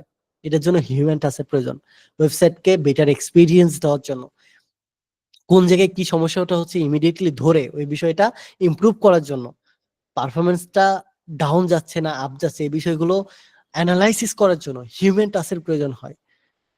পূর্বে যে 5 বছর আগের ওয়েবসাইটটা ছিল, সেটাকে রিডিজাইন করার জন্য, সেটাকে আরো বেটার ভার্সন করার জন্য ওয়েব ডেভেলপারের প্রয়োজন হবে। সো এআই সবার চাকরি খাবে না। এই অ্যাডভান্স বিষয়গুলো যখন আপনি শিখবেন, তখন এই বিষয়গুলো করেও আপনি আর্ন করতে পারবেন। আপনি ওয়েব ডেভেলপার হয়ে ওয়েবসাইট বানানোর দরকার নাই। আপনি কি করবেন, আপনি just I can do for you website optimization and improve user experience, এরকম টাইপের যদি একটা গিগ খুলে রাখেন, অর্ডারে বন্যা বয়ে যাবে, বিলিভ মি। কারণ ওয়েবসাইট বানানো আর ওয়েবসাইট মেইনটেইন করা এক জিনিস নয়। একটা জিনিস আমরা সবসময় বলি যে স্বাধীনতা অর্জনের থেকে স্বাধীনতা রক্ষা করা কঠিন। সো ওয়েবসাইট তো যে কেউ এখন বানাতে পারে, এআইও বানাতে পারে, একটা নুবো এইচটিএমএল সিএসএস দিয়ে বানাতে পারে, কিন্তু বেটার এক্সপিরিয়েন্স দেওয়া, ওয়েবটার অপটিমাইজ করা, ইউজার এক্সপিরিয়েন্সটাকে ইমপ্রুভ করা, এট দ্য সেম টাইম এই জিনিসটাকে লার্জ স্কেলের জন্য ব্যবহার করা, স্কেলেবল করা, এই জিনিসটা সবার হিম্মত নাই করার। এই বিষয়টার জন্য আমরা ডেভেলপাররা আছি। সো কোড দিয়ে এআই কিচ্ছু করতে পারবে না, এই বিষয়গুলোর জন্য হিউম্যান টাচের প্রয়োজন। সো এটার জন্য অবশ্যই অবশ্যই আমাদের কি করতে হবে, এই যে টপিকগুলো আছে এই টপিকগুলোর উপর মাস্টার হইতে হবে, যেন আমাদেরকে এআই কেন এর বাপ এসেও রিপ্লেস না করে দিতে পারে। আচ্ছা, সো এই যে বিষয়গুলো নিয়ে কথা বললাম খুবই খুবই ইম্পর্টেন্ট, বিলিভ মি। এই মুহূর্তে আপনি শুধু কোড লিখেন আর কোডটা হোস্ট করেন, এতটুকুই জানেন। বাট আজ থেকে 6 মাস পরে, 1 বছর 1 বছর পরে এই বিষয়টা আপনার লাগবে। আপনি যখন জবে যাবেন, জুনিয়র ডেভেলপার হিসেবে কাজ করবেন, এই বিষয়গুলো মাথায় রাখবেন না। বাট যখন আস্তে আস্তে সিনিয়র পর্যায়ে যাবেন তখন এই বিষয়গুলো প্রয়োজন পড়বে। সো এটার জন্য এই বিষয়গুলো খুবই খুবই বড় ইম্প্যাক্ট পড়বে। ইভেন আপনি শুধুমাত্র ফ্রিল্যান্স ওয়ার্কই করতে পারবেন এগুলোর উপর। আপনি ওয়েবসাইট ডেভেলপ করে দেওয়ার দরকার নেই, হাজার হাজার কোড লেখার দরকার নেই, স্মার্ট ওয়ার্ক করেন। আপনি যারা ওয়েবসাইট বানায় তাদের ভুল ধরেন, তাদের বাগগুলো ফিক্স করে দেন। যারা ওয়েবসাইট বানায়, হাজার হাজার ডেভেলপার আছে ওয়েবসাইট বানানোর জন্য, আপনি কি করবেন, যারা ওয়েবসাইট বানাইছে তাদের বাগগুলোকে ফিক্স করে দেন। এটার জন্য একটা ফাইবারে গিগ খুলেন, আপওয়ার্কে একটা গিগ খুলেন, 10 মিনিটের বাগ ফিক্স করে দিয়ে আপনি $10 নিয়ে নেন। একটা ওয়েবসাইট বানানোর জন্য, ধরেন একজন ফ্রন্ট এন্ড ডেভেলপার একটা ফিগমা ফাইল বানানোর জন্য, লেটস আমি ফিগমা ফাইল ওপেনই করে দেখাচ্ছি আপনাকে। লেটস এই একটা ফিগমা ফাইল বানানোর জন্য একটা ফ্রন্ট এন্ড ডেভেলপার ধরেন করলো, চার্জ করলো $100। এখন এই ফ্রন্ট এন্ড ওয়েবসাইটটাকে পারফরমেন্স অপটিমাইজ করতে হবে, কিন্তু সে জানে না। এটাকে আরেকটু স্কেলেবল করতে হবে, ভারী হয়ে গেছে সফটওয়্যার। ল্যান্ডিং পেজটা লোড নিতে 10 মিনিট সময় নিচ্ছে, ইমেজ আসে না, ফন্ট আসে না, আমাদের ইউজার এসে ইন্টারঅ্যাক্ট করতে পারে না, জাস্ট কোড দিয়ে ছেড়ে দিছে, $100 শেষ। সো এই ওয়েবসাইটটা আপনি একটা গিগ খুলেন, গিগ খুলে বলেন যে I can optimize your website, I can fix your bug in your website, I can make your website more faster. এরকম অনেক অনেক গিগ আছে। আমি টাইটেল গুলো মিনিংফুল বলতেছি না এই মুহূর্তে, ভবিষ্যতে যখন আমরা ফাইবারে গিগ খুলবো তখন এই রিলেটেড আপনাদের গিগ খুলে দেবো। আজ থেকে 4 বা 5 বছর আগে আমি যখন প্রথম ফ্রিল্যান্সিং শুরু করি তখন আমার কিন্তু এই বাগ ফিক্সিং নিয়ে আমার প্রথম গিগ ছিল। সো কেন আমরা অতিরিক্ত কাজ করব, এই গিগ, এই ল্যান্ডিং পেজটা ধরেন আমি $100 বা $200 দিয়ে বানাইলাম, কিন্তু এখানে কিছু কিছু সমস্যা আছে, পারফরমেন্সটা অপটিমাইজ করে দেওয়া, বা ইমেজটাকে অপটিমাইজ করে দেওয়া, বা এইটাকে আরেকটু ইন্টারঅ্যাক্টিভ করা, এটা করতে কিন্তু খুব বেশি সময় লাগবে না। এই ল্যান্ডিং পেজটা বানাইতে আপনার 2 দিন সময় লাগবে, বিনিময়ে পাচ্ছেন আপনি কত ডলার, $100 বা $200। সেখান থেকে $60 ফাইবার কেটে নিচ্ছে, $160 পাচ্ছেন। আর আপনি যদি জাস্ট বাগটা ফিক্স করে দেন, পারফরমেন্সটা অপটিমাইজ করে দেন, তাহলে আপনি ওর বিনিময়ে পাচ্ছেন $20, $30। তাও পাচ্ছেন 1 ঘন্টা কাজ করে ভাই, 1 ঘন্টা কাজ করে $20-30 পাচ্ছেন। আপনি যখন এরকম বাগ ফিক্সিং করবেন, বাংলাদেশে বা ওয়ার্ল্ড ওয়াইড একটা দুটো ওয়েবসাইটে বাগ ফিক্স করে না, প্রতি মিনিটে কয়েক হাজার ওয়েবসাইটের বাগ ফিক্স করতে হয় প্রতি মিনিটে। সাধারণ একটা বাটনে বাগ ফিক্স করার জন্য সর্বনিম্ন আপনি $5 চার্জ করতেছেন, $10 চার্জ করতেছেন। ওয়েবসাইটের ফন্ট ইমেজ অপটিমাইজ করার জন্য $20 চার্জ করতেছেন, বেসিক প্যাকেজ দিয়ে রাখেন। 10 মিনিটের কাজ রে ভাই, 10 মিনিটের কাজ করে দিয়ে আপনি $10 পেয়ে যাচ্ছেন। এরকম 10টা যদি আপনার প্রতিদিন অর্ডার আসে, $100 দিনে এমনি হয়ে যাচ্ছে, 5 ঘন্টার কাজ।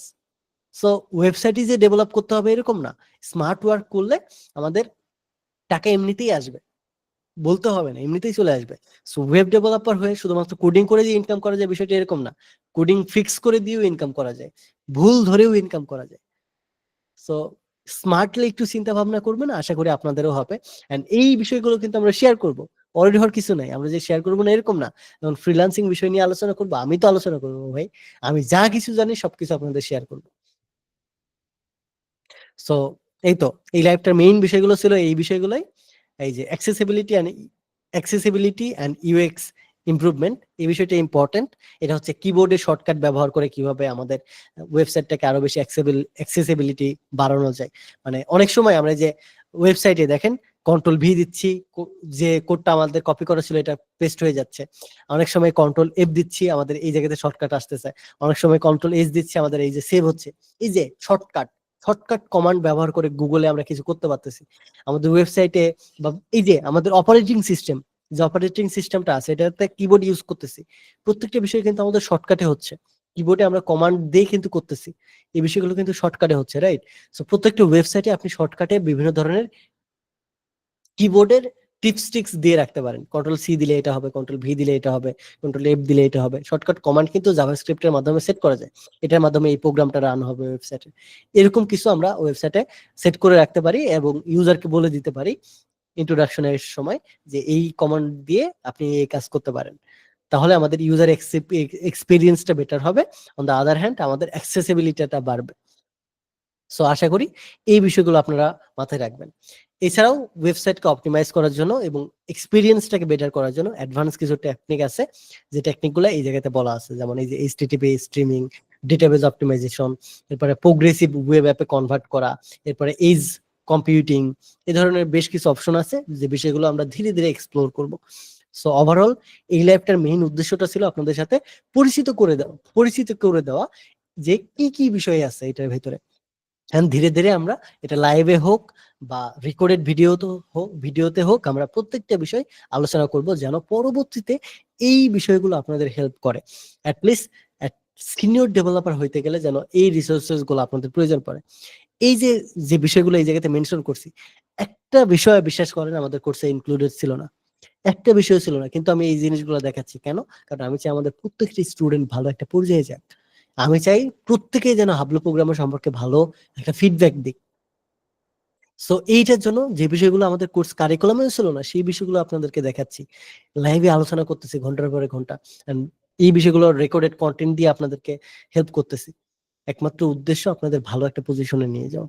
সো আশা করি আপনারা আমাদের বেস্ট স্টুডেন্ট হয়ে দেখাবেন, রিসোর্সেস গুলো ইউজ করবেন, এট দ্য সেম টাইম নিজেদেরকে প্রতিনিয়ত ডেভেলপ করবেন এন্ড প্রুভ করবেন you are the best. So আমাদের আজকের এই লাইভের মেইন টপিকটা এটাই। আমি লিংকটা শেয়ার করে দিচ্ছি আপনাদের সাথে।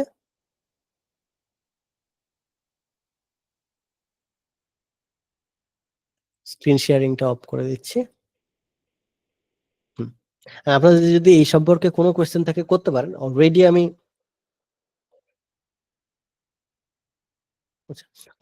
গত 1-1.5 ঘন্টা ধরে কথা বলতে, 1 ঘন্টা 10 মিনিট ধরে কথা বলতেছি, যার কারণে আমার গলা ব্যথা করা শুরু করছে। সো যাদের একেবারেই ইম্পর্টেন্ট কোয়েশ্চেন আছে এই টপিকের উপর, তারাই আস্ক করতে পারেন। আমি সবার মাইক্রোফোনের অন করে দিছি, আর আমি রেকর্ডিংটা অফ করে দিচ্ছি।